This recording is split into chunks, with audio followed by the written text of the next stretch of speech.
Calculate பண்ணி தனியாக வச்சுக்கோங்க. சரிங்களா? ரெண்டாவது ஹெட்.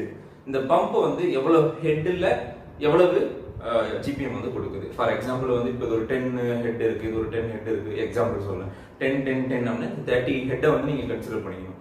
ஸோ அப்ப நீங்க புதுசா செலக்ட் பண்ண போகக்கூடிய ஒரு பம்ப்ல என்ன விஷயம் வந்து பார்க்கணும் அப்படின்னா, ஒன்னு ஹெட் மீட் அவுட் ஆகுதா, இன்னொன்று ஃப்ளோ மீட் அவுட் ஆகுதா.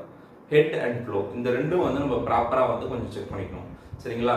ஹெட் அண்ட் ஃப்ளோ வந்து நம்ம பார்த்துட்டோம் அப்படின்னாலே ஆல்மோஸ்ட் வந்து மேக்ஸிமம் வந்து எல்லா ப்ராப்ளமும் சார்ட் அவுட் ஆயிடும். அதாவது உங்களோட சில்லரோடைய ஹீட் ட்ரான்ஸ்ஃபருக்கு நீங்க கொடுக்கணுமோ, என்ன